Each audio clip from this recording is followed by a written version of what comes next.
Akasa, and now we're headed into Lake Superior done. Let's go.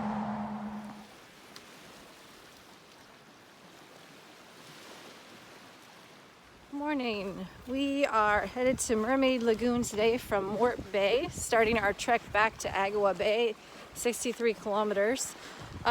Judging by the limited information on the map that we have, we're guessing that's somewhere between 14 and 15 kilometers today. And it's mostly on the coast. It is supposed to start drizzling here in about an hour, so we'll see what kind of conditions that gives us. But anyway, we're on the move.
Morning. We are leaving Mermaid Cove today and heading to Robertson Cove, which is going to be a big day.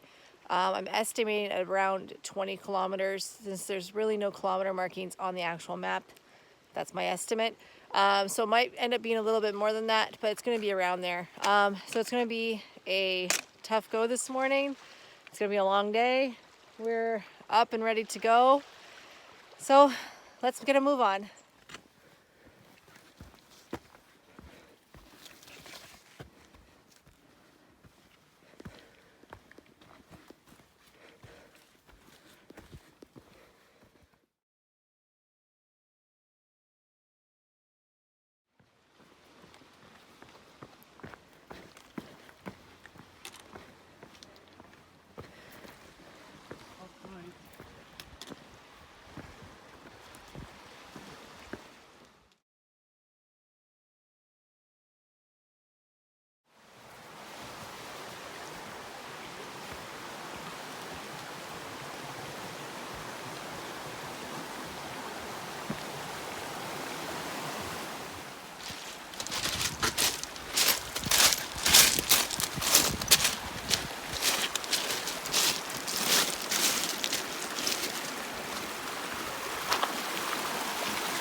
So we finally made it to Orphan Lake, which has taken us a bit longer than we expected. In order to shave off a few K and have a little excitement, we thought maybe we would try crossing the river just back there, because it looked like there was a gravel cove or shoal that went around it, except some parts were a little deeper than expected. I took a leap of faith and ended up sinking into the gravel up to my waist. We did make it across safely. Was it worth the extra time to not go to the bridge? I don't know, but it was kind of funny. So sorry we didn't get that part on video. But anyway, we're just gonna find a log to sit on for lunch, and then hopefully, if we can make it, off to Robertson Cove.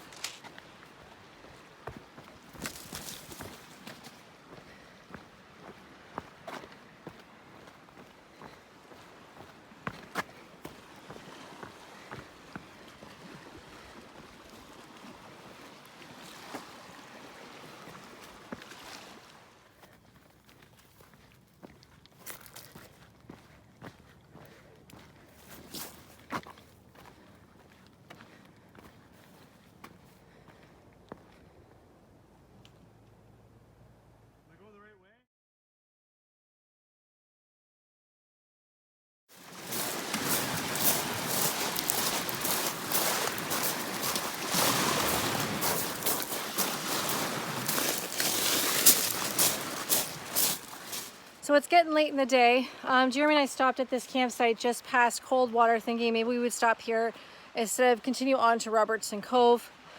But after sitting down for a few minutes and getting some water and a little bit of a rest and noticing that this seems to be a party campsite, we've decided it's probably best for us to continue on, and just because bears are probably familiar with this campsite.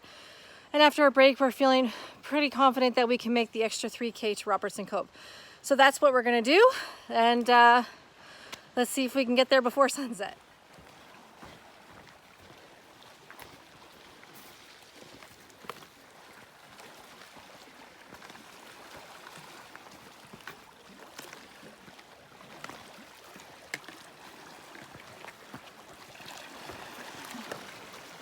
Well, after between 10 and 11 grueling hours of hiking, we finally made it to Robertson Cove.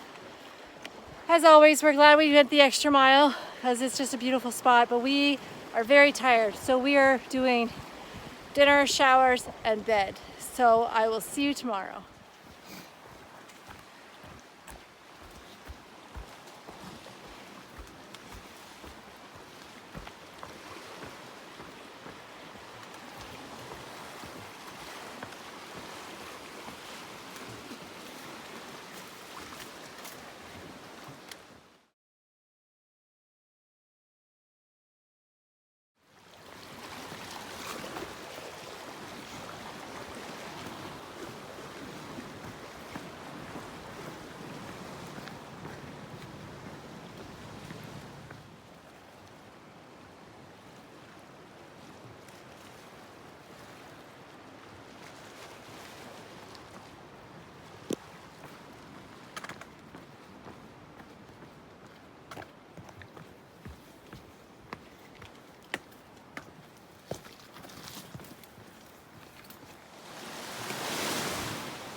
Sand River in about 2 hours from Robertson Cove. Last year we just walked across it, but this year it is way too deep. There is a sandbar that kind of crescents around the mouth of the river, but there's a deep spot before you can reach it, which is too deep for us to do. So we're actually gonna have to take the trail this year where we go up to the highway, cross on the highway, and then come back down. So that's where we're headed right now.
Hey, it's about 8 a.m. We're getting ready to leave Barrett Island, number 2 here.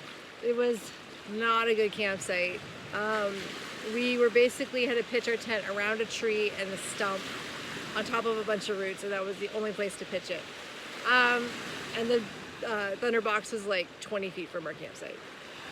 It rained all last night, so everything's gonna be wet and slippery, so we're up early so we can take our time because we are getting out today.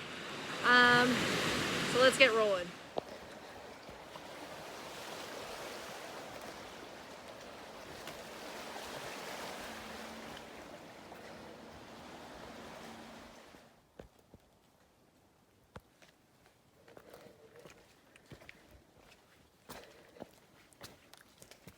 Hey, so we made it to the pictograph area. It's started to rain again, which means that a normally slippery area at the pictographs is going to be even more slippery. So even though we were planning on going to see it this time, we're thinking it's just too dangerous.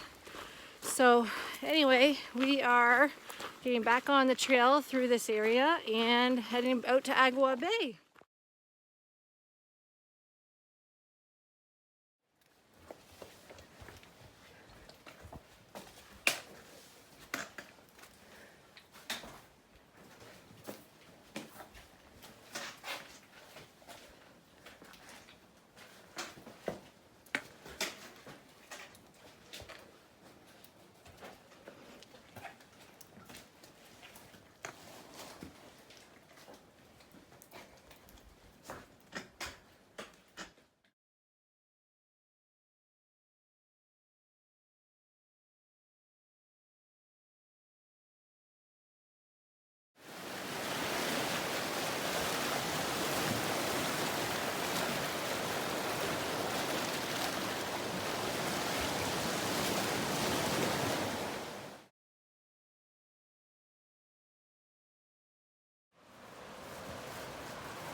Hey, we are back at our car, finished the coastal trail for 2021.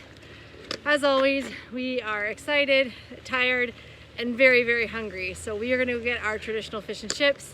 Thanks for watching, see you guys next time.